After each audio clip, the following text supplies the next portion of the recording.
foi o ataque frontal mais grave contra a nossa democracia desde o golpe de 64. E, no entanto, depois dele, a gente vê que quem a atacou está mais fraco agora do que estava antes. A nossa democracia resistiu. E justamente os dois maiores inimigos dos golpistas saíram muito maiores. Inclusive, os riscos que eles também podem apresentar vão ser mais difíceis de serem enfrentados no futuro. Eu vou revelar os dois de quem eu estou falando.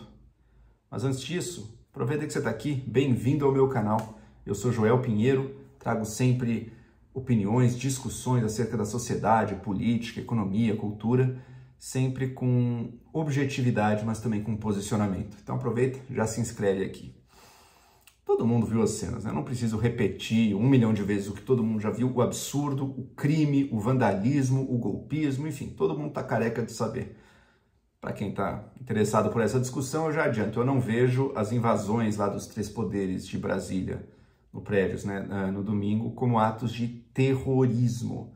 Terrorismo, para mim, é um ato de destruição que visa infundir o terror na população, o terror generalizado. Ali não era o caso, né? Ali não, eles visavam sim um golpe de Estado, mas não visavam essa criação de um clima de terror e de medo na população. Tá? Enfim, por essa questão não chamo de terrorismo, mas são golpistas, tem que ir para a prisão. Sim, foi gravíssimo. Sim, foram os bolsonaristas que fizeram. Ninguém que é minimamente sério acredita nesse papo de eram infiltrados. Mesmo porque está tudo filmado, eles declaravam em câmera, tem centenas, milhares presos, já tudo bolsonarista, né? Foi pago por bolsonaristas. Nos grupos de WhatsApp, tinha muito jornalista infiltrado, nos grupos de WhatsApp celebravam a destruição, até um certo horário, depois mudaram a narrativa para dizer que não, a gente era contra, enfim, não teve. Alguns até tentaram criar isso, mas não teve. Foi grave, foi feito pelos bolsonaristas, e não é à toa. Quando um ataque desses dá errado, como esse ataque deu, ele só podia dar errado, né? Óbvio que não ia ter golpe de Estado. O lado que atacou sai mais fraco, porque todo mundo vê ele na sua realidade. Isso aí, gente, não tenha dúvida, isso aí é o que o bolsonarismo sempre foi. Esse mix de autoritarismo, imbecilidade, desconhecimento total de tudo, uma relação alucinada com a realidade, quase um caso psiquiátrico, né, nas crenças falsas que eles tinham. E, acima de tudo, um ímpeto violento de destruir e para assim se sentir poderoso. Né? Eu lembro da cena de um cara urrando, o Brasil é nosso. Espero que esse cara pegue pena de prisão por anos, para que sirva de exemplo para outros que tenham a mesma índole. Tá? Então o golpismo fracassou. Mas teve gente que saiu mais forte dessa história. Não o Bolsonaro vai sair mais fraco. O Bolsonaro talvez seja preso, porque ele sabia, porque ele com o seu silêncio estimulou. Sim, se alguém te conta que vai cometer um crime, e você acena, você ora com a pessoa, você louva a pessoa, mesmo que você não comente sobre o crime dela, você sabe, ela te repete várias vezes, você foi cúmplice. Tá? Então, acho que o Bolsonaro vai entrar nessa. Fora que a gente vai ver ainda o quanto os filhos deles estavam ou não estavam presentes em grupos. Né? Isso será descoberto ainda. Mas, enfim, o Bolsonaro saiu mais fraco. Mas 2 atores políticos, e um deles que não deveria ser político, mas na prática saíram mais fortes. Vou dizer quem? Primeiro, o Lula. Vocês viram a reunião de ontem, na segunda-feira? O Lula é esperto, o Lula é bom com o símbolo político. Era o Lula ao centro de uma grande mesa em U. O Lula daí rodeado por todos os governadores, pelo vice-presidente, pelos ministros do Supremo, pelo PGR, e o Lula no centro, a grande autoridade do país, acima, inclusive, dos ministros do Supremo. O Lula construiu uma reunião que em si mesma era só um ato de solidariedade, nada foi definido ali, né? Mas que funcionou para aumentar a sua legitimidade, a sua autoridade. Muito da autoridade depende da nossa percepção, né? E o Lula soube, nesse momento de crise nacional, tomar esse papel. Ele sabe fazer isso muito bem. Mas tem um outro lado aí, né? Se no símbolo o governo Lula cresceu, a gente pode dizer que na prática no exercício real da autoridade dele, via seus ministros, por meio de seus ministros, o governo não se saiu tão bem, né? A gente teve, de um lado, o ministro da Defesa, o José Múcio, dizendo dias antes que não, são manifestações da democracia, falando para os alucinados golpistas acampados na frente dos quartéis. Isso que já tinham depredado o carro, tudo, já tinha acontecido tudo aquilo antes. Ou seja, não viu a extensão do problema, achou que ia resolver, achou que negociando, conversando, pedindo por obséquio. Será que vocês podem parar de pedir um golpe de Estado? Achando que tinha negociação com pessoas que destruíram prédios públicos. Até, enfim, acho importante falar, embora não goste. Defecaram nos prédios dos três poderes. Urinaram, empestearam, emporcalharam. A gente viu, enfim, não ia ter diálogo com esse povo, né, gente? Ele de um lado, mas do outro lado também o Flávio Dino, né? Flávio Dino, ministro da Justiça, da Segurança Pública, dizendo a todo momento, não, estamos em cima, recebemos as informações, já estamos em contato aqui com as forças de segurança, está tudo sob controle, não se preocupem, está tudo em paz. Falou, mas aconteceu. O maior ato de ataque à nossa democracia, destruição total, aconteceu. Não conseguiu parar. E isso nos remete a uma coisa que tem sido muito comum hoje, né? Parece que não tem, das autoridades competentes, das autoridades a quem caberia zelar pela lei, pela ordem, parece que não tem ninguém capaz de dar um basta nos golpistas, nos terroristas, porque teve outros casos que foi de terrorismo mesmo, como da bomba lá, como de ameaçar caminhoneiros para fechar estradas, matar o povo de fome, como nas usinas elétricas que estão fazendo agora, usinas elétricas, na Itaipu. Ninguém parece ser capaz de dar um basta nisso. Algumas autoridades, porque são coniventes, como talvez tenha sido o caso do governador do Distrito Federal, e provavelmente foi o caso do secretário de segurança dele, vai ser preso, né? Como provavelmente foi o caso de muitos dentro das polícias, e alguns dentro das Forças Armadas, conivência mesmo, criminosa, daí a cadeia. Mas do outro lado, que não são coniventes, também assim, timidez, cautela em excesso, não, cuidado, não podemos, vamos dialogar, não sei o quê. Estão com medo de quê? As autoridades competentes, a quem caberia exercer a autoridade, inclusive o governo Lula, até agora não se mostraram capazes. Agora, depois do fato, acho que o governo deu uma endurecida. Quem é a única autoridade, e que não deveria ser, não é a autoridade a quem caberia, não é a autoridade competente. Qual é a única autoridade desse país que em todos os momentos que o golpismo bota suas manguinhas de fora e vem descarado violar a democracia brasileira, seja incitando agressão física e morte, seja ameaçando de morte, seja bloqueando rodovia, seja tentando interferir no processo eleitoral, bloqueando estradas com policiais, seja agora com acampamentos. Quem foi que finalmente, depois de 2 meses de acampamentos que são verdadeiras incubadoras de terrorismo, qual foi a única autoridade brasileira que conseguiu botar fim a isso, bastando uma decisão? É o outro, que saiu maior dessa história toda, Alexandre de Moraes. Existem 1000 motivos para se preocupar com o poder que o Supremo, e especificamente o Alexandre de Moraes, tem mobilizado. É claro que tem. 1000 motivos para questionar inúmeras decisões. Desde lá atrás, eu escrevi artigo criticando o Alexandre de Moraes, já, e o inquérito das fake news, inclusive. Na época da revista Cruzoé, que teve um artigo censurado.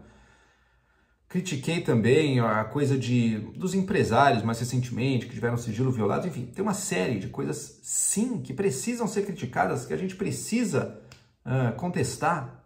Sim, o poder do Supremo, ele está, assim, crescendo e invadindo outros. Isso não está certo, a ordem constitucional, isso pode dar ruim no futuro. Mas se a gente for criticar isso, quer dizer, para que isso pare, para que isso não, para que esse crescimento desse poder do Supremo, que às vezes pode se converter em algo meio autoritário, que o crescimento desse poder pare, é preciso que as autoridades executivas e também que as autoridades legislativas façam a sua parte. E parece que ninguém nesse país tem coragem de fazer nada, exceto o bendito Alexandre de Moraes. Se ele é o único que consegue debelar células de extremismo, células de onde saíram terroristas, como são essas manifestações no quartéis, que tinha que sair ou ser preso. Eu não tô nem aí se, mas eu tenho mais de 60 anos, é criminoso, vai pra cadeia. O único que conseguiu botar fim foi o Alexandre de Moraes. Mas veja bem, pelo regimento, pelo Código de Processo Penal, na verdade o Alexandre de Moraes, ele não poderia... São grupos que estão organizando atos de terrorismo. Você acha que o mais importante agora é ver na tecnicalidade da lei? Tinha bomba em caminhão. Teve ataque contra instalação elétrica para deixar a cidade sem energia. Tentaram fechar rodovias, fazer chantagem com a vida do povo. São bandidos que precisam ser enfrentados. Se a única autoridade que enfrenta é o Alexandre de Moraes, a crítica contra ele perde muito da sua força. Porque não é um ministro do Supremo sendo autoritário contra jovens e bravos, jovens não, de qualquer idade, mas corajosos defensores que apenas ousaram expressar sua opinião. Não é isso. É um mix de pelegos, bandidos, terroristas, vândalos, gente que defecou nos prédios públicos, que destruiu, que roubou. Se você não parar isso, a gente está na mão deles, né, gente? Tem todos os motivos para criticar o Lula, todos os motivos para criticar o Alexandre de Moraes. Mas essas pessoas, esses golpistas, são 1000 vezes piores, mais autoritários, mais corruptos, mais sujos, mais bandidos, do que esses dois ou quaisquer outros da nossa política, do nosso judiciário. Lula saiu maior, saiu com mais legitimidade, com mais autoridade. Alexandre de Moraes saiu maior. Tá mais difícil para qualquer crítico agora chorar e se fazer de grande vítima, ou fingir que é um grande mártir. Porque a gente viu de que lado eles estão. A gente viu quem que tá contra, né? O Supremo. Qual é a índole real dessas pessoas? Qual é o comportamento delas? O que elas fazem quando têm a liberdade, né? Já sabíamos diante de muitos e muitos exemplos, inclusive com mortes. Esse foi mais um e o mais gritante que rodou o mundo. Então, Alexandre de Moraes cresceu também.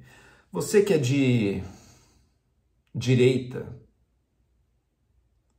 e ou participou, ou elogiou, ou viu com bons olhos, ou no fundinho entendia o lado dos manifestantes, não é o meu caso. Os manifestantes, a escória do país. Mas você que fez tudo isso, você queria que o Lula e o Alexandre de Moraes tivessem mais poder agora? Acho que não, né? Então reflita sobre isso. Se esses dois têm mais poder, tem um grupo que vai ter muita dificuldade de sair dessa. E eu não estou nem falando da democracia brasileira. Essa resistiu e vai seguir resistindo, eu acredito.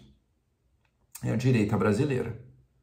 Enquanto a direita não se exorcizar, não se limpar dessa bandidagem vergonhosa que é o bolsonarismo, tá?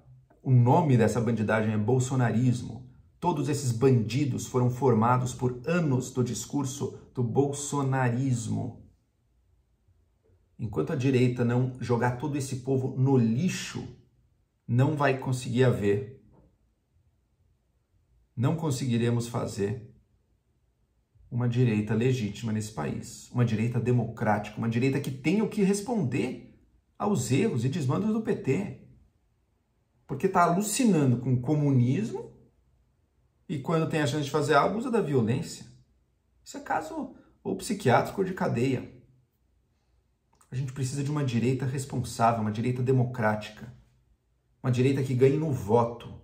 Não tentando negar as urnas. Mais um caso, que foi o Alexandre de Moraes, né? Quando vieram negar as urnas. E quem que deu basta? Cadê o Valdemar da Costa Neto agora para fazer aquela brincadeirinha golpista de novo, de negar as urnas? Calou a boquinha, né? Por quê?